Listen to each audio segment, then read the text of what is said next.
Welcome into the Big 12 Basketball Show. I'm your host, Connor Fuxa, and today we've got a packed slate for this show. So we're going to start off, we're going to recap some big games. It's not into Big 12 Conference play yet, so when I'm recapping the big games, I'm going to be recapping all the big games from around college basketball. And we got Kentucky, Louisville on here. We do have some Big 12 games like Texas Tech team playing against Illinois. Then I'm going to go over do my Big 12 power rankings for the teams in the Big 12 so far. Then we've got a Big 12 Player of the Week award, a Big 12 Freshman of the Week award, and we'll wrap it off with previewing some of the big games for the Big 12 basketball teams upcoming next week. So let's start off with the recap. And for the big games, we're going to start outside of the Big 12 because the biggest game of the entire week was Kentucky versus Louisville. Now, if anyone's been following me on social media, you know I post my AP poll every single Monday. And on Monday, I had Louisville way higher than most people at my number 3 team in the nation. I had Kentucky as my number 2 team in the nation, higher than most people as well. So these are two teams I was very high on coming into this game. So this game meant a lot, and these are two teams I think could genuinely be Final Four teams. And they looked it in this game. Louisville was definitely the better team. I mean, shout out Michael Brown Jr., 29 points, 5 assists as a freshman. He was out there balling. There wasn't a shot he didn't like, but he was also passing the ball well. And he was just a great energy hustle guy on the court for Louisville. Conwell had himself a day, 24 points. But the big thing for Louisville is this was a very fast-paced game. Kentucky loves to speed it up. They love a lot of possessions. Louisville likes to run a fast game too. But Louisville didn't turn the ball over. They had one turnover in the first half, and it wasn't until about 2 minutes left in the half. They ended with 6 total turnovers, and that was a big difference in this game for Louisville. On top of that, I mean, the Cardinals have so much depth. I mean, it was impressive to me. I knew they had a backcourt. I mean, the backcourt of Michael Brown Jr., Ryan Conwell, Isaac McNeely, Javon Hadley, and there's a couple other names you could throw in that mix, are all really, really good players that can drop 20 on basically any given night. But their front court is what impressed me in this game. Sananda Frew looked amazing. He was a great big presence, was getting some boards, was getting some buckets. Ali Khalifa, his stats aren't going to scream off the page, but his playmaking ability is absolutely amazing, and they honestly run a lot of the offensive sets through him. They can give it to him, and he'll make the right read. He'll look around, and he'll find the open man. He only had, I think, 3 or 4 assists in this game, so again, doesn't scream off the stat sheet, but if you watch this game, you know his impact was clear. And then Connie Ruths, this game didn't really show much. I mean, he had 0 points, where he was averaging like 18 coming into this game.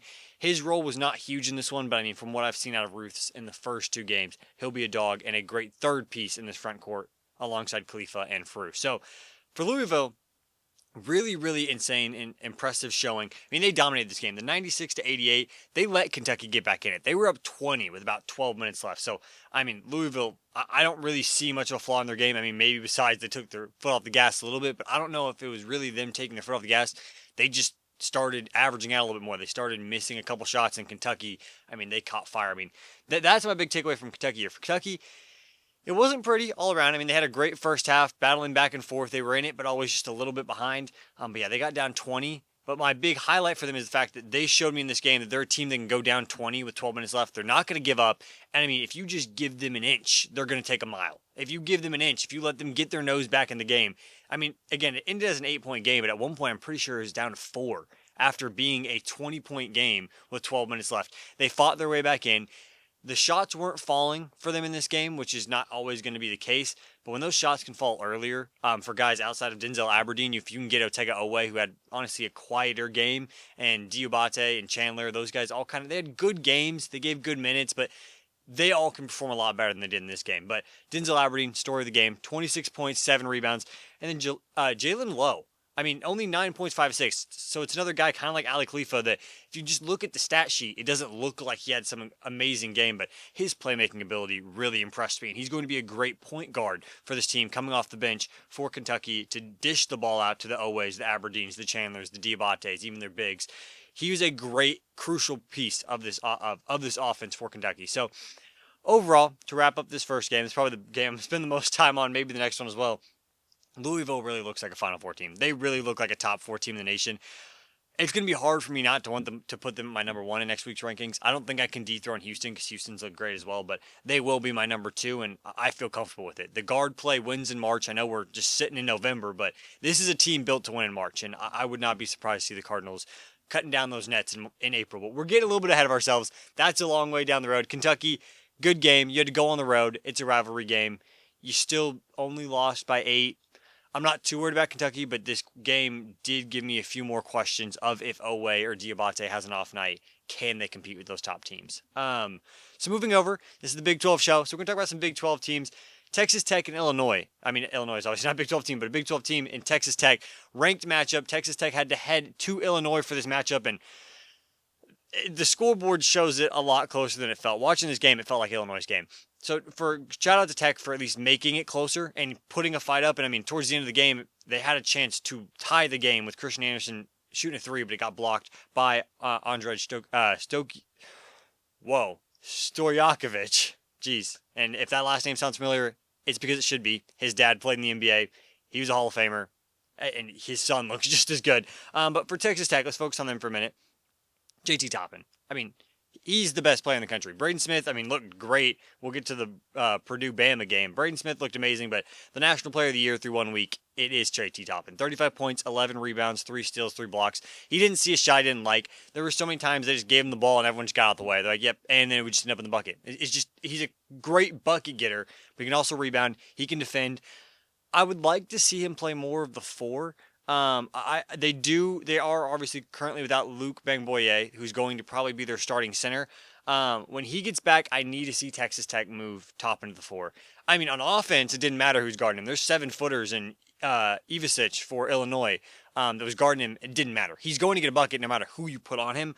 However, I do want to see him move to the 4 defensively because he's only like 6'8", 6'9". That's not a center. That's not a center. He's a power forward. Let him play that role. Same thing for LaJuan Watts. He's a small forward. They're having him play power forward. They're having him play up right now because of the Bangboye being out. But he had a great game. 21 points, 4 rebounds, 8 for 10 from the field, 2 for 2 from 3.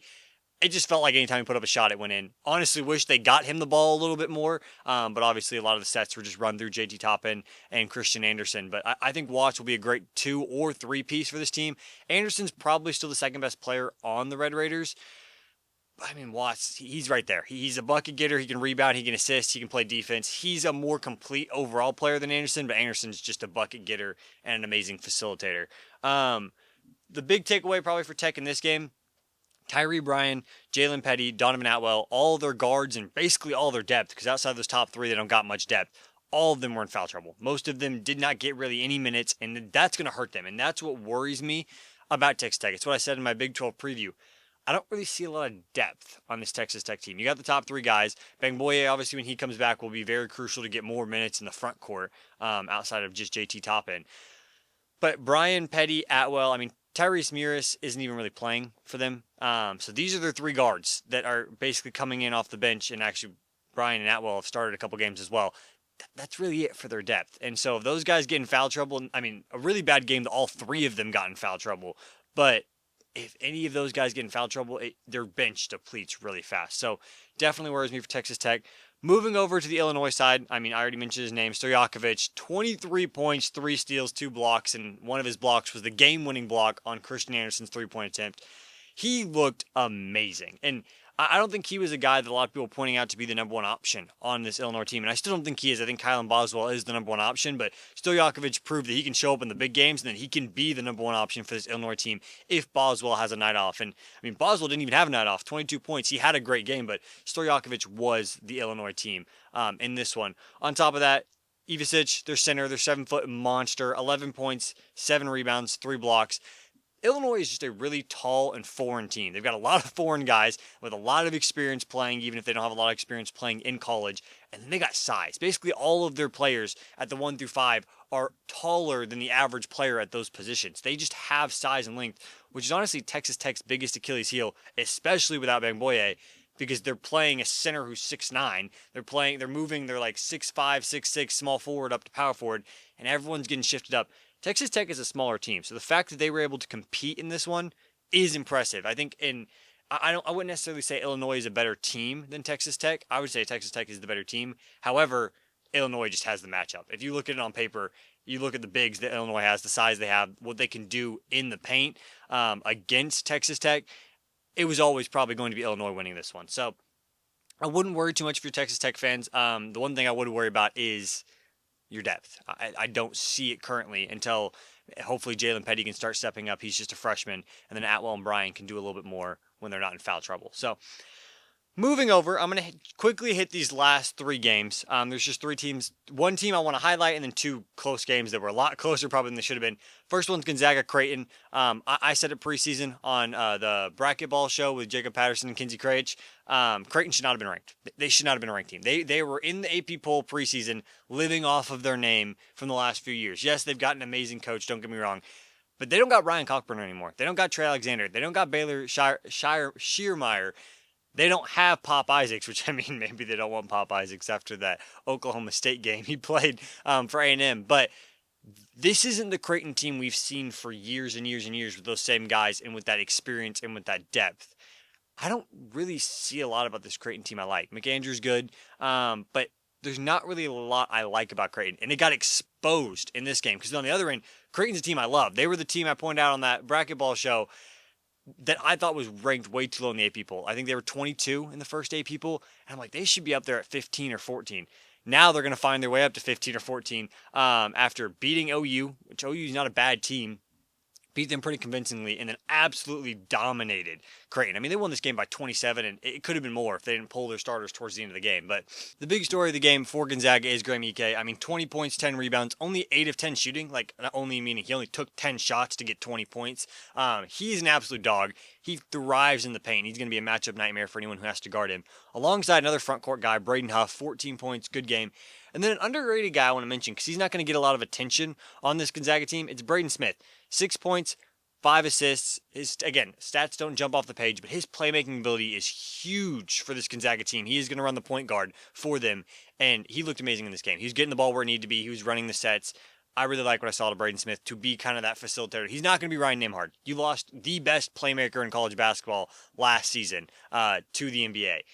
But he can at least fill in that role and not be a problem. They at least have a guy to run the point and that can facilitate, get 5 assists a game. I think he could average more than 5 assists a game. He's not going to average, again, the 10 that Nembhard was averaging last year, but he could average 7 assists a game, and that's plenty good for what this Gonzaga team needs. It's going to run their game through their bigs.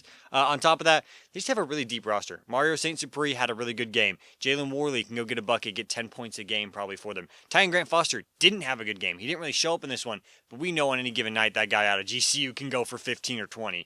He'll show up when he needs to. Adam Miller, also a good depth piece. So this Gonzaga team's deep. They got paint presence. They've got some shooting. They've got some playmaking, and they're a really good defensive team too. I don't see a lot of flaws in this Gonzaga team, and I think they will just keep rising up those rankings until the media and the nation takes notice of the Bulldogs. Last two games I just want to hit them real quick. I'm not going to talk too much about Florida State. Florida sneaks out a really close victory over Florida State. This is not the start of the season Florida was wanting after coming off their national championship. They've got the pieces. Their guys look good. Thomas Hawk, he's taken a step forward. I mean, 20-13 this game.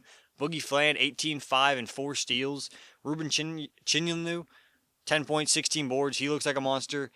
Xavier Lee is probably the person you can point at for this game being close and point at for maybe the struggles early on. I mean, he's the guy coming out of Princeton. SEC basketball, and I mean, I guess this is against an ACC team. Power 5 basketball is a lot different than Princeton. I mean, he's played in the tournament. He's had some experience in big games, but I mean, 2 for 13 shooting. But even on his off-night shooting, still can get 7 boards, still can get 6 assists. He can do a lot of things. Alex Condon hasn't looked great. He's maybe another finger you can point at Florida right now, why they haven't been succeeding how they'd want to be. But overall, it looks like they've got the players. They've got good stars. It's just they're not gelled together yet. And maybe they're taking some of these games not as serious as they need to. I mean, Florida State, they're not a bad basketball team. And I mean, they proved it almost defeating Florida in this one. Over Florida State, I'm not going to talk too much about their team, but I wanted to shout out Robert McCray Jr. That guy is a bucket. He can go finish at the rim. He was doing it for himself. 29 points in this game. He was the major reason that the Seminoles were in this game against the Gators. 4 assists, 3 steals. McCray's going to be a guy to watch out for come ACC play. Last game I want to hit on for the recap from last week is that Wake Forest Michigan game. Same night, almost same time as the Florida State game was going on. I was having to bounce between channels, and then also Louisville, Kentucky was on. It felt like March there for a minute with these upsets and these banger games. I mean, it was a great slate a couple nights ago. But for Michigan, they sneak out a really close win over Wake Forest, 85-84. And honestly, this one to me, it was more Wake Forest is better than people thought, and then also Michigan had an off night. I'm not too worried about Michigan. And Dai Mara looks like an absolute beast in the paint. 18 points, 13 rebounds, 6 assists, 5 blocks. They've got their Vlad Golden replacement. They got their big replacement. Mara looks like a beast. Elliot Cadeau out of UNC almost had a triple-double. 17 points, 8 rebounds, 7 assists. And they also play this game really close with Yaxel Linderborg still not being that effective yet. Linderborg, the number one transfer in the nation out of UAB, people expected him to come in and immediately be a 20-10 guy. I think he will get there. He's obviously dealing with an injury. He missed the first game of the season due to a hand injury. He was limited in time in a couple games. This game, he wasn't limited on minutes. He got 32 minutes. He just didn't do a ton with them. I think he's still taking some time to adjust to the bigger games and then also just dealing with a little bit of a nagging hand injury. Only 9 points, 5 boards from Linderborg in this one. But if he can step up, this Michigan team is going to be scary. On top of all that, Michigan, 4 for 25 from 3. Couldn't shoot the 3 ball. 4 more turnovers than Wake Forest, 25 for 37 from the free throw line. They lived at the charity stripe and converted at a pretty average rate. So, looking at those numbers, it just looks like a bad game for Michigan for me. Also, watching the game, Wake Forest guys, I mean, they had some bucket getters on that team. They are a good team. Honestly, Wake Forest, outside of some bad calls in the last couple minutes of the game, I think Wake Forest probably should have won this game. But for Michigan, you don't control how the whistle goes. You just play the game. They found a way to squeak this one out with some big performances from Mara and Cadeau. I think once Linderborg in that three-point shooting averages out a little bit more to what we expected out of those guys, I think Michigan will be just fine. So now we're going to head to commercial break. When we get back, I'm going to talk about my Big 12 power rankings. We're about a week and a half into the college basketball season, so I wanted to start off my first Big 12 power rankings of the year. I'm going to be updating these weekly on my social medias and on this show. So let's get through it. Number 1, it's still Houston. There's no reason to knock them out of that number 1 spot. They're 3-0. Their freshmen have looked really great. Kingston Flemings, Chris Snack Jr., they look legit. Flemings, 15.7 points per game, 4.7 assists per game, almost 43% from behind the arc. He looks amazing. Sanak looks like a beast on the boards. Still got Tugler, still got Sharp, still got Uzan. This Houston team looks good. They haven't played a major test yet, but I mean, they've looked great in their contest. There's no reason for me to knock them out of that number 1 position. Number 2, though, we've already got a big jumper. I mean, preseason I had BYU and Tech up there at 2 and 3. Arizona's jumped them. It's a power ranking system, so this is not off projection. At least it's trying not to be off projection. It's off of what I've seen out of these teams so far and kind of more of a resume ranking, like what have you done for me? So for Arizona, they're number 2. I mean, they have the best win in the conference so far. They beat Florida in that first game of the season, and they have 2 big blowout wins. So they've handled business really well to start the year. Koa Pete, Jaden Bradley have looked like a goated backcourt. I mean, Koa Pete, I was a little skeptical about how his game would translate to the college level. He doesn't have a 3-point shot at all. But if you can go and drop 30 points against the best front court in the nation in Florida without shooting a 3-point shot, I think you'll be fine against any opponent in any front court. So he looks like a dog. Bradley looks great. Braden Burry started off a little slow. I think he'll pick it up. I do worry about their front court, but again, this isn't a projection thing yet. Right now, they've been the second best team in the Big 12 Conference. Moving over to number 3, it's BYU. They had a little close game against Villanova in that first one, but they've had 2 blowouts since then. And I mean, overall, they just look really well. They have so many great players on this team. You've got Richie Saunders. You've got DeBansta. You've got Rob Wright, who I thought was going to be good. I didn't think he'd be this good, averaging over 18 a game through 3 games, 5 rebounds a game, over 4 assists a game. He's doing it all for them on top of having Richie Saunders and AJ DeBansta almost averaging. I think Saunders is averaging 20 and DeBansta is averaging about 19. So they got 3 guys right now averaging over 18 a game. That is insane. Not to mention guys like Keba Keita, who's been an absolute beast in the paint. But I am a little bit worried about how the benches look so far. Their bench hasn't been as deep as I would have thought.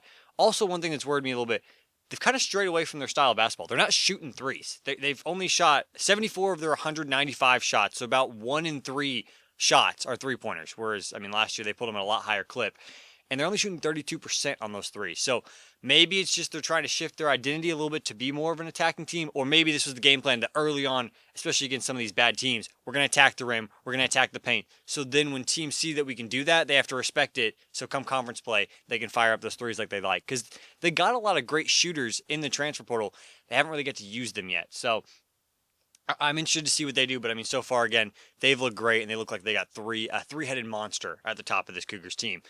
Moving over to number 4, we've got Texas Tech. They're going to be the highest team on my list that has a loss so far. They're 2-1, but that loss was to a really good Illinois team, and I mean, as I talked about earlier in the show, it was just a really bad matchup on paper for the Texas Tech. I mean, they didn't have Luke Boyes, they didn't have their center, so Toppin's having to play up and play the 5 against a team that's got multiple 7-footers. It just size is going to be the biggest problem for Texas Tech. They don't have a lot of size. Toppin does like to play up and play that 5. They had Watts playing the 4 when those guys really should be a normal 3 and 4 on a normal team. So it was a really bad matchup. I'm not too worried about it. Outside of that, they've had 2 good games, and they've looked really good. Outside of JT Toppin, I mean, he looks like the best player in the nation. Lujan Watts has looked amazing. Christian Anderson has looked great. I mean, didn't look amazing in the Illinois game. I mean, he was shooting bad, but even while shooting bad, he got 11 assists. So he can do a lot more than just score baskets. So I like Texas Tech here at the 4 spot. Number 5, maybe should be 4 if it's more resume based, but I just don't want to count that Illinois loss too much against Tech yet. I've got Iowa State at 5. They're 3-0. They've got a 16-point win over an SEC opponent in Mississippi State. They're just a very well-balanced team. They've got like 10 guys deep that can go get a bucket, that can play good minutes for them. And, I mean, they got Lipsey, Jefferson, Momcilovic, all over 15 points a game. So they've got 3 guys that can really lead this team. I haven't loved what I've seen out of them, but I think I've always kind of had a little bit of bias against this Iowa State team going into this year because I'm not as high on a guy like Lipsey or Momcilovic as most people. I love Joshua Jefferson. He's a great piece for Iowa State, but losing Curtis Jones, losing a couple other key pieces, they're pretty similar team to they were last year, and that last year team didn't even make it out of the second round of March Madness. So I've got them at 5 here so far. Kansas is number 6. They're 2-1 with a 13-point loss to UNC, and I mean, they didn't look great in that game. Darren Peterson looks like maybe one of the national players of the year. Like, he's going to be in that contention. He is going to carry this Kansas team, and they're going to go as far as he can take them. I'm worried about the rest of the team. But Dunga looked great in that first game. Kind of disappeared against UNC.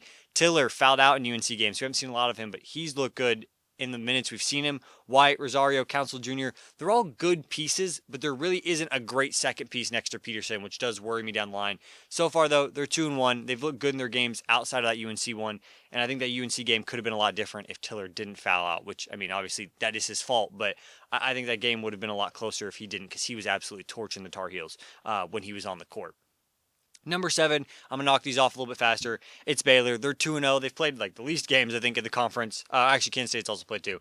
But they've looked good. Cameron Carr, probably the surprise of the Big 12 so far. I mean, he was averaging 4 points a game last year at Tennessee. Now he's averaging 22 points a game in 2 games for Baylor.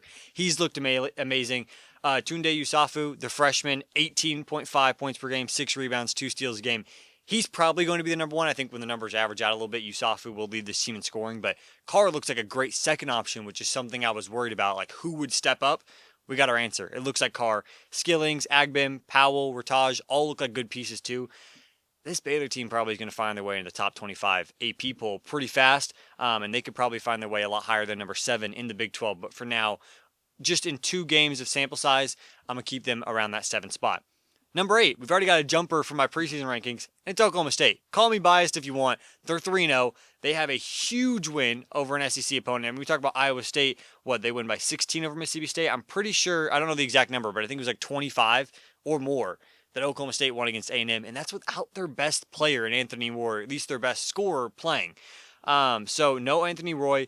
Jalen Curry missed their last game. Isaiah Coleman missed their first game, and so did Anthony Roy's missed all 3. So they've been missing some pieces, but they haven't slowed down. They're winning by an average point differential of over 20 points per game, beating up Oral Roberts, beating up A&M, 2 pretty good teams, and then another bad team in that third one. So the Cowboys are going to be number 8 right now.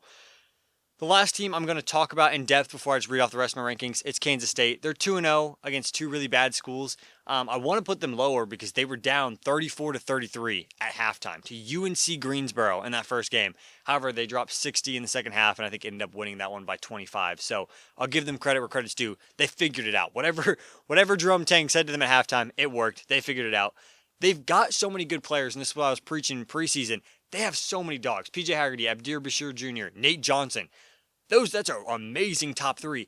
The problem is I just don't know how the team's going to gel together, and so far I haven't liked how it's gelled together. Also, I worry about them defensively. I mean, I know it was a scrimmage, but I was watching a scrimmage about 2 weeks ago where they gave up nearly 100 points to a Catholic D2 school that I'd never heard of from Kansas.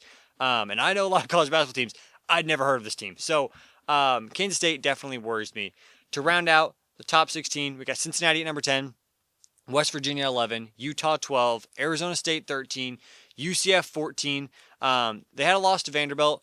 I don't really count that one too much against them. The reason they're so low is they almost lost to Hofstra, which if you can tell me where Hofstra is on a map, good for you. I cannot, and they only won that game by about 4 points. So not loving what I've seen of the Golden Knights so far to start the year. Colorado's 15, and then TCU has to be 16 because, well, I can knock UCF for almost losing to Hofstra.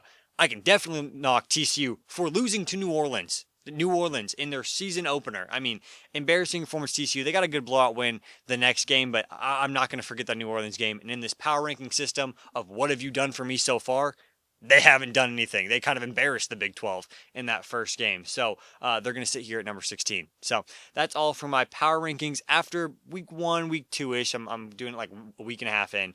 Now let's head over to my Big 12 Player of the Week and Big 12 Freshman of the Week honors. Okay, for my Big 12 Player of the Week, I'm not going to waste any time. It's JT Toppin. There's been a lot of good players, especially the freshmen, which we'll talk about Freshman of the Week right after this. But it's JT Toppin. He's averaging 33 points per game, 12.5 rebounds per game, 3.5 assists per game, 3 steals per game, 2 blocks per game. I'm just out of breath reading his stats. He can do it all, and he has done it all for the Red Raiders. He missed their first game, but I mean, that's in 2 games of action, averaging over 33 points a game, 12.5 rebounds. Insane. He's been doing it on the offensive end. I mean, getting buckets over and over and over. He's been doing great on the boards, and he's been doing great defensively. I mean, 5 stocks per game between steals and blocks. I mean, I don't even have much words. It wasn't much of a debate. I was thinking about it. I was like, who's done good? PJ Haggerty. Oh, yeah, Darren Peterson. Oh, JT Toppin. Yep, just give him the award. And I feel like that's what this is going to be a lot, which is why I also added Big 12 Freshman of the Week. And I might just add in a second award of some other type of Player of the Week honors so I can give it to someone that's not JT Toppin because, I mean, I feel like he's going to be at top of this list almost every week. But yeah, when you're averaging 33 points, 12.5 rebounds a game over a week while still doing it on the defensive end, you're the Big 12 Player of the Week. For Big 12 Freshman of the Week, it was a lot more difficult to pick. I mean, my initial thought was going into this, it's just going to be Darren Peterson or AJ DeBansta. But Tunde Yusufu, I talked about him a couple minutes ago when I was talking about Baylor. I mean, he's had an amazing week. 18.5 points per game, 6 rebounds per game. He's been one of the leaders of that Baylor Bears team through 2 games. Also, Koa Pete. I mean, he had that 30 bomb against Florida. So, initially, I wanted to give it to Koa Pete. He's kind of cooled off a little bit these last 2 games, so I'm not going to give it to Pete, but I had to shut him out. I mean, 19 points per game, 5.7 rebounds a game, 3.7 assists per game. He's doing it all. AJ DeBansta, another honorable mention. He's who I thought I was going to maybe give it to. 18.7 points per game, 7 rebounds a game. But I have to give it to the leading scorer for freshmen right now in the Big 12, and the guy that's basically his entire team, it's Darren Peterson. I mean, his stats honestly might not even be as impressive as Koa Pete's. 21.5 points per game, so the most points for freshmen in the Big 12 this past week. 3.5 rebounds, the least of the 4. 3 assists per game, a little bit less than Pete. 2 steals per game, 1 block per game. But it's just his impact. If you watch that UNC game, when he was off the court, that Kansas team couldn't do nothing. They cannot. The Kansas team is just Darren Peterson. It is however far he can take them, that's where they're going to go. And I think he can take them far because he's an insane talent. But, I mean, when he's off the court, it felt like Kansas, I don't know the exact stat, but it felt like they were like minus 15 when he was off the court and like plus 5 when he was on the court. That's what it felt like because if he came off the court for just a couple minutes, it was a completely different game and that offense just went stagnant. So Darren Peterson just impact. I mean, the stats are there to give him Big 12 Player of the Week, but also just impact-wise, watching that UNC game, watching the first game of the season, his impact is clear. I mean, he had like 20, I think, in the first half of his first game, technically in college.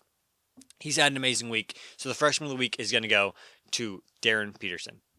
Now for the last segment of the show, I'm going to preview some of the big games for the Big 12 this upcoming week. So I've got 6 games I'm going to hit. I'm going to predict them all. I'm going to try to hit it fast so I don't take up too much time. So starting off, we've got Arizona versus UCLA. Arizona, I mean, looking great. They've got that big win over Florida in that first game of the season. UCLA, to me, they were a team I was kind of high on. I mean, I was probably right where consensus was on them coming into the season around that like ranked 20th range. They have not looked good to me. I've been watching these games. Donovan Dent looks good. I mean, he didn't in the last game, but he looks like the best player on this team. But outside of Dent, I just don't really like a lot with this UCLA team, whereas Arizona, I mean, I like a lot. You've got Jaden Bradley, you've got Kopi. I'm still a big Braden Burries believer, and you've got a decent front court. I mean, a front court that played well against the best front court in the nation in Florida. So I'm going to take Arizona in this one, and I'm not honestly thinking too much in it, so I'm not going to spend too much time on it. The next big game, and probably arguably the biggest game of the entire week for the Big 12 is the BYU Cougars taking on UConn. I mean, absolute star-studded matchup in this one. I've talked a lot about BYU. I mean, you've got Rob Wright, you've got Richie Saunders, you've got AJ DeBansta. Those guys are absolute dogs. But UConn, they've got their dogs themselves. They've got, I mean, they are the Huskies. They got Caravan. They got Terrace Reed Jr., who's averaging almost 20 and 10 a game. Solo Ball, averaging 18 a game. Silas Damari Jr., 10 a game, so it's not looking like anything crazy, but 6 assists, 4 rebounds, 2 steals. He's been doing great. UConn's got 4 really good pieces, and I mean, they got some depth behind them. For BYU, it's going to be an uphill battle. I love this BYU team. They haven't come out of the season as hot as I would have liked, whereas UConn, I mean, they've been blowing teams out of the water. So I think I am going to take UConn in this one. Also, BYU with some drama coming out this morning. Kennard Davis Jr., the SIU transfer, arrested under suspicion of DUI. That for a locker room is going to have them thinking about a lot of things outside of this game that's going on tomorrow. The coaching staff's going to be dealing with a lot of politics outside of just the coaching the team before UConn. And then just in general, I mean, Davis, he hasn't been a huge impactful piece yet for BYU, but I do believe in a game like this would have been one where I would probably been pointing towards Davis saying, hey, you averaged 16 a game at SIU. I need you to step up and be that fourth option for BYU in this one. Now they won't have him most likely, and if they, I mean, I'd be surprised if he plays in this game. I don't know the legal details yet. I haven't got to look too much into it, but just in general, that drama and the fact that he was arrested, I'm gonna have to go UConn in this one. Moving over to Sunday, we've got 2 Final Four teams from last year. Houston taking on Auburn. However, these are not the same teams as Final Four last year. Bruce Pearl's gone in Auburn. Auburn went to overtime with Bethune-Cookman in their first game of the season. They lost to OSU in a scrimmage. Not that the scrimmage matters. I'm not going to spend too much time on this one. It's Houston, and it's probably Houston by double digits. Like, I would be surprised if Houston doesn't probably win this one by at least 12 plus. Kingston Flemings and Chris Sinak Jr. have come in, been huge pieces for them as freshmen already. You got Tugler, you got Sharp, you got Uzan. I mean, you got probably the best coach in the nation. I'm going Houston in this one. 3 more to hit real quick. Duke, Kansas. If it's not BYU, UConn, that's the biggest game of the week for the Big 12. It's probably Duke, Kansas, actually, or it's Arizona, UConn, who also play. But we'll get to that next. Duke, Kansas, you got the battle of potentially number 1 overall picks in the NBA draft. You got Cameron Boozer, you got Darren Peterson. But as I talked about earlier with Kansas, I'm very worried in what Kansas has outside of Peterson. When Peterson's not on this court, this team looks a lot worse. And Badunga, I mean, he's a good player. They've got a couple other good pieces like Tiller. But it's not as deep as Duke. Duke, they've got Dame Sarr. They got Isaiah Evans, who's taken a great sophomore year leap, averaging almost 16 points per game. Patrick Ngongba, he's looked like a monster in the paint. He's a physical beast.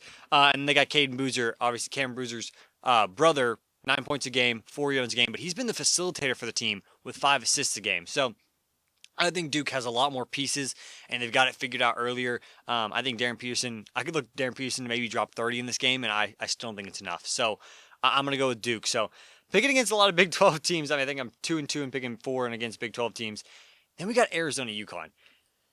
This one's interesting. UConn, again, I mean, a team I just hyped up a lot. They've got a lot of depth. I mean, they've got one of the best coaches in the nation. They've looked dominant. They've got guards. They've got bigs. They've got forwards. I mean, they've got great pieces at all 3 levels or all 3 different types of positions on the court. Arizona, I mean, they got amazing guard play. They beat Florida. They got Kobe Pete. They got Jaden Bradley. But I think Arizona's already gotten their big win in non-con. I don't think they knock off 2 juggernauts to start the year.